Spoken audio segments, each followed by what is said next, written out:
Hello everyone. It's not recording. 1, 2, 3. Test. Hello everyone. This is too high. Okay. 1, 2, 3. Hello everyone. This is MG and welcome to another video set. Hey. Hello, MG.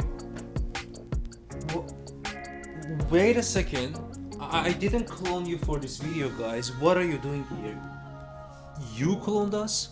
I cloned you both, actually. What? I cloned you all. You're all digital. I'm the physical one, okay? Wait, guys, please don't get into philosophy. I really need to record this video and I have no time, okay? Please. Wait, why you are always the one that start recording and talking? Okay. This time is your turn. Floor is yours. Go ahead. Thank you, sir. Hello everyone, this is MG and I'm going to talk about the topic that I don't... What is the topic? I don't know. Guys. I have a beautiful idea. Why don't we distribute our workload? I mean, we can produce videos in parallel, each of us separately, and then we can generate more videos at the same time. What do you think? This can be great. Right? That would be lovely, and I really wish it was possible, but I don't know, maybe with AI one day we can do this, but actually this idea is feasible in machine learning. I mean, you can distribute your machine learning steps over multiple computes rather than one. Did you know that? This is possible. Oh, then we can scale our machine learning code to execute much faster. Can we do that in Azure Machine Learning then? Just read my mind, and this is exactly what we're going to talk about in this video. Let's go.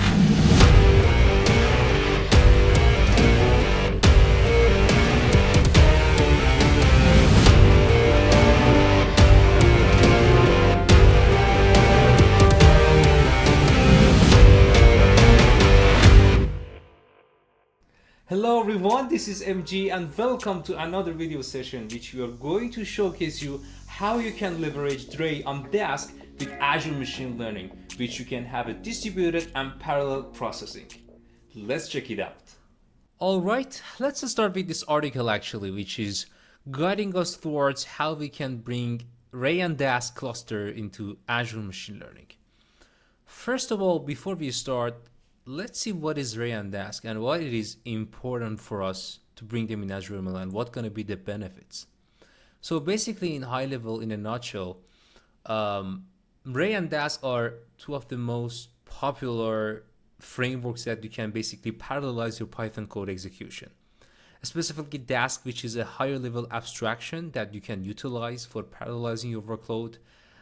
If you're familiar with, let's say, pandas and numpy and you're comfortable with data massaging and pre-processing the data using those libraries, so you will have Dask as a very nice and user-friendly tool to scale your Python code within for the execution with parallelism and also executing that among multiple nodes and machines rather than one.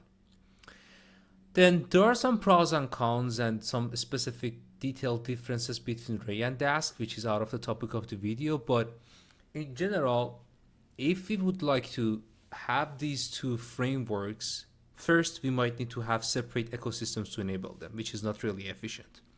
But a better way is having one ecosystem, but utilizing Ray and Dask at the same time. So combining the best part of these two in one specific framework that we can scale our code, which we will talk about Dask on Ray. What we're going to do, we are going to actually create a cluster that we call it the Ray cluster. And inside this Ray cluster, we want to also bring Dask capabilities. So what does that mean? When we have Dask on Ray, we will use actually the Dask scheduler API that can help us to schedule the workload and execute the codes, which means that the entire functionalities, capabilities that we use in Dask ecosystem, we can also execute them on the top of the Ray cluster. So this recent combination of Dask and Ray is certainly a great advantage that we can utilize and leverage the benefits of Dask and Ray, both ecosystem, but in just one single framework. And this is exactly what we are going to bring to Azure Machine Learning. But you just heard that I'm talking about cluster, multiple nodes. So do we have the concept of cluster in Azure ML? Of course, if you have checked the part 1 video of MLOps video series, I provided an introduction to Azure Machine Learning. We talked about compute instance, which is one single node, which is an interactive machine that you can launch your Jupyter notebook or VS Code or machine learning notebook as an IDE to have an interactive code execution. But on the top of that, the second type of compute we can have there is compute clusters, which is actually a combination of multiple nodes that you can submit your jobs and scale your code there. Now, if you want to bring Ray and Dask inside Azure ML, if you're just working with compute instance, we can easily install, let's say, Dask on one single compute instance. But at the same time, we want to actually parallelize our Dask workload in not just one compute instance with multiple cores.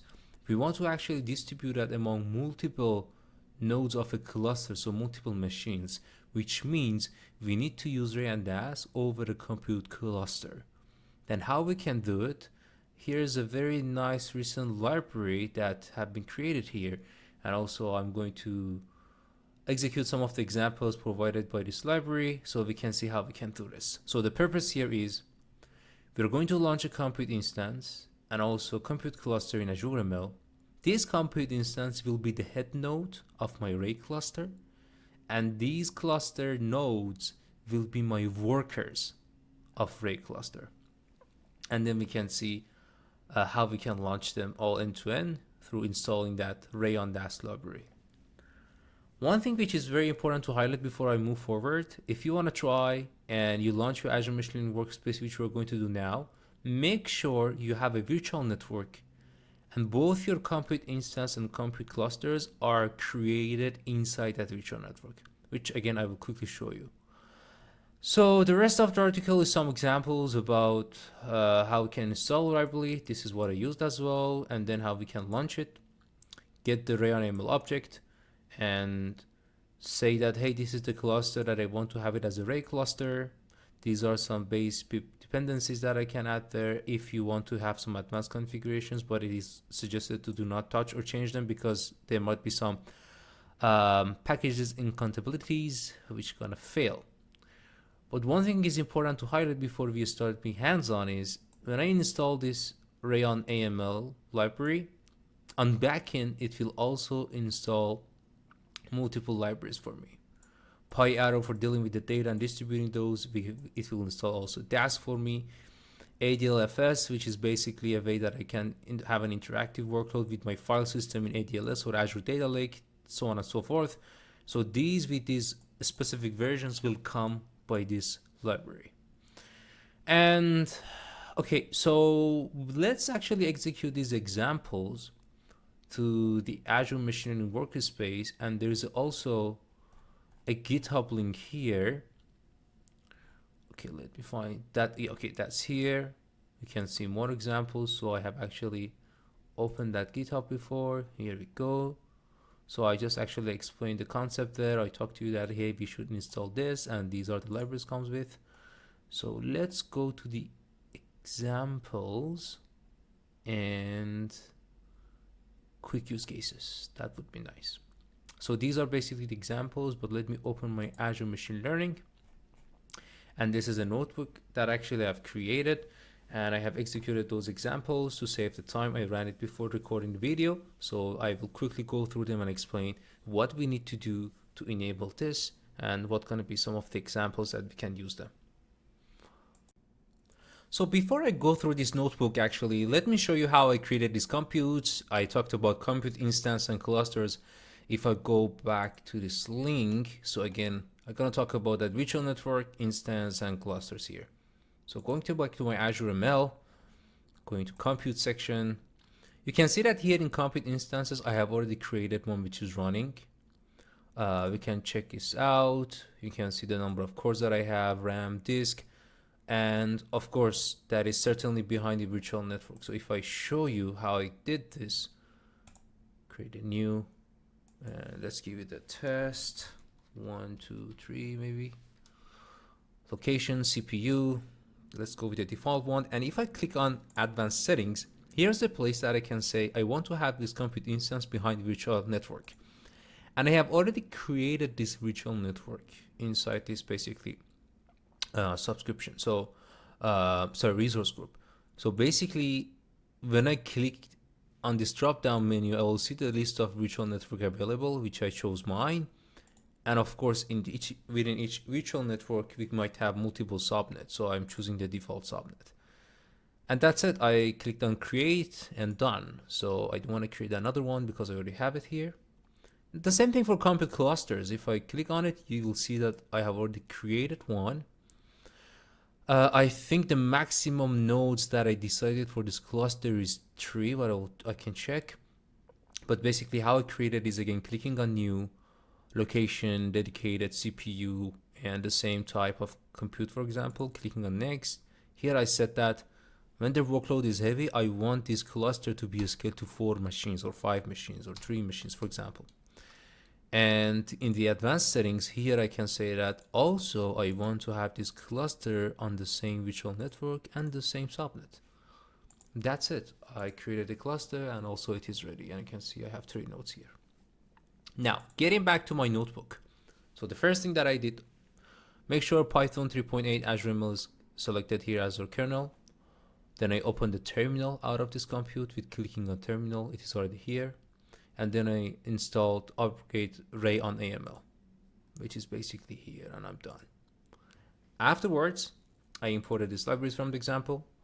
These are the Azure ML components that I need to authenticate myself to workspace, create an experiment environment to run a Python script for connecting to compute targets, AML compute. Again, I have explained all of that in the part 1 of MLOps video series, so I'm not going through them again. So what they are and how they can be used in Azure ML, and some of the component that I need for leveraging Ray and Dask. Now in the next cell, what I'm doing is I am calling Ray on AML and connecting to my workspace, put it in WS, and I'm saying that I want to have Ray on Azure Machine Learning inside this workspace, which is coming from the current workspace that I'm working with.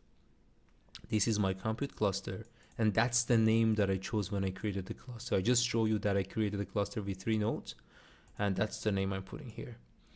Here you can say these are some additional packages I need, just as an example. And remember, the cluster had 3 nodes, so I put max node to 3.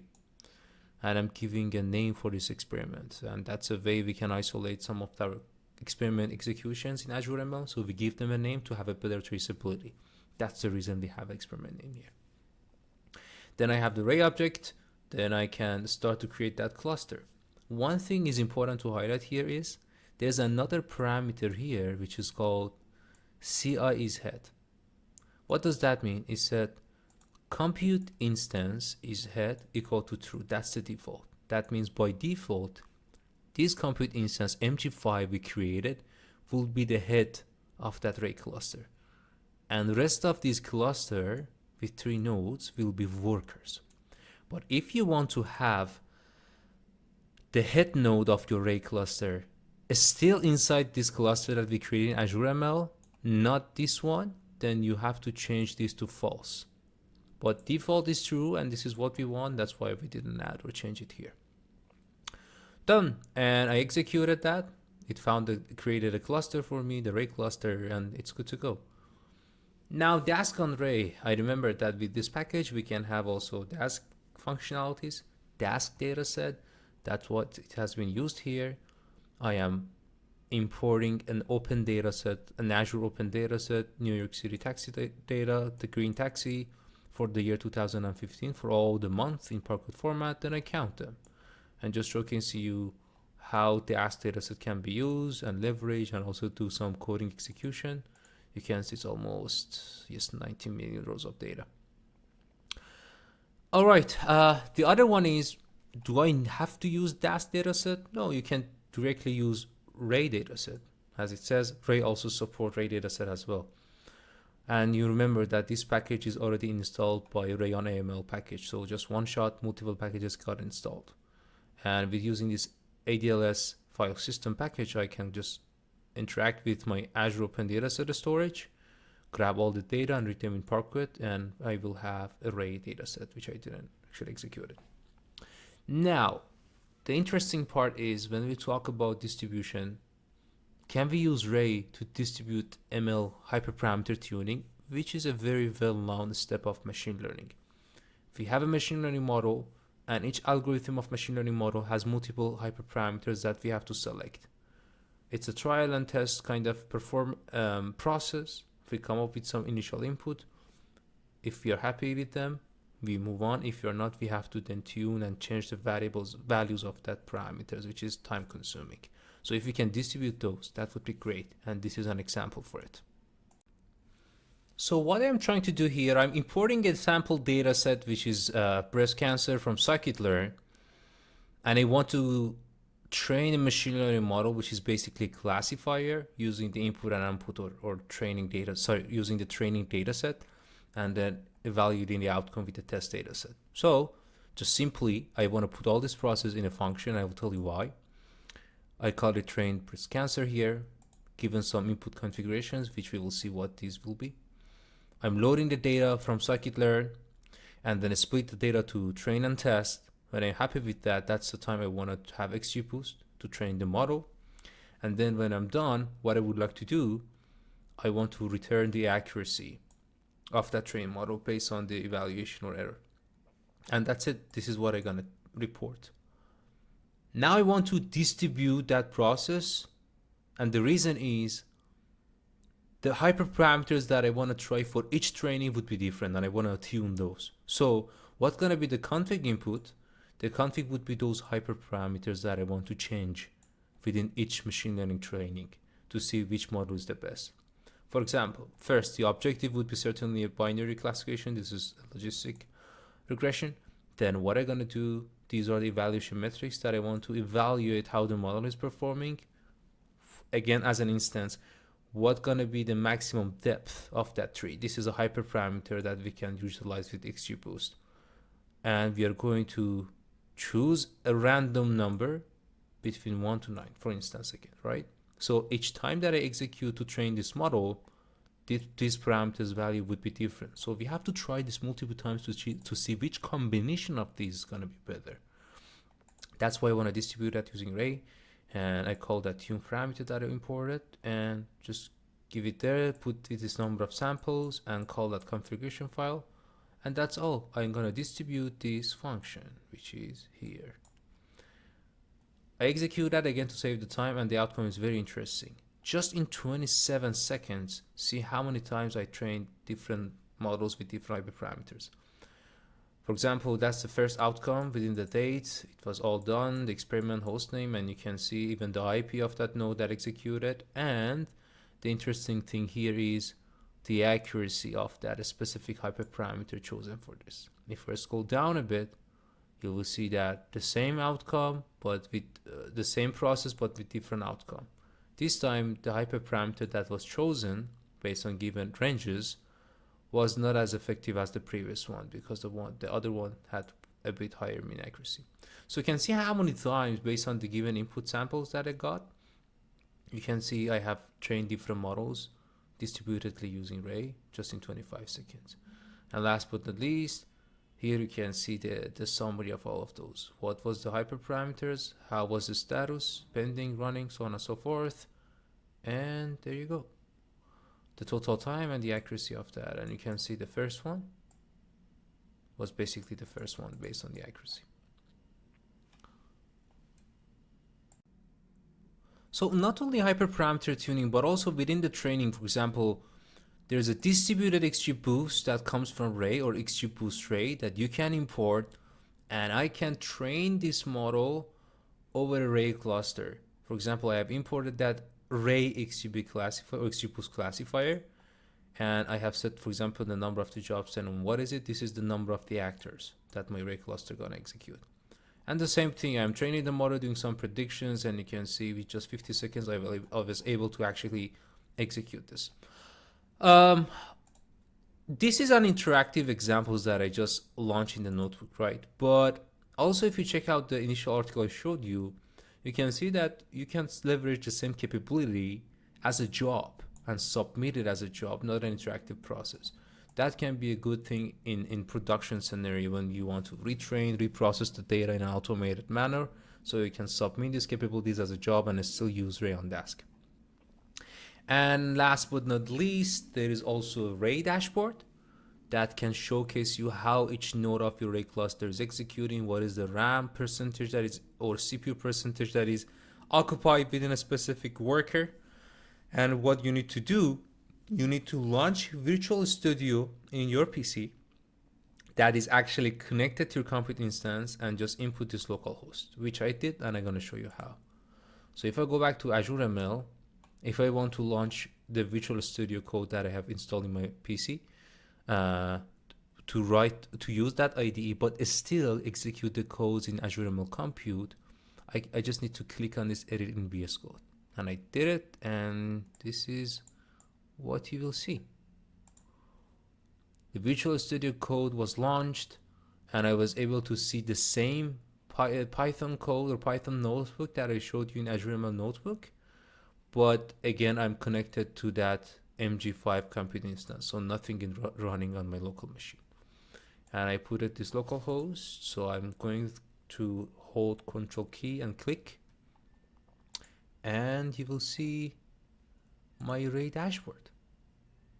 This is my head node, MG5, that's the compute instance. And remember, I created a cluster with 3 nodes in Azure ML. This is the cluster which I'm utilizing them as my worker nodes. And some statistical information about how the compute engine is working within the cluster, like RAM, plasma disk, so on and so forth. And as a typical Ray dashboard, you can also check out the rest of the tabs here. And that's it. All right, we just showcased you that how we can leverage Ray on Dask with Azure Machine Learning for having a distributed and parallel processing. I hope you enjoyed. We need your credit card. Why? Remember I talked about my idea, which is generating videos in parallel and distributing our workload. So we need camera for each of us separately to record, and it is not Azure ML compute cluster you just launch with a click, right? We need money to buy camera. So give me your credit card. Okay, please. Well, that's your idea. Why should I pay them? Oh, remember, you cloned us. We are digital, so you're the physical one with physical credit card. You like it? Yeah, I like it. That was great. Okay, let me think about it. See you later.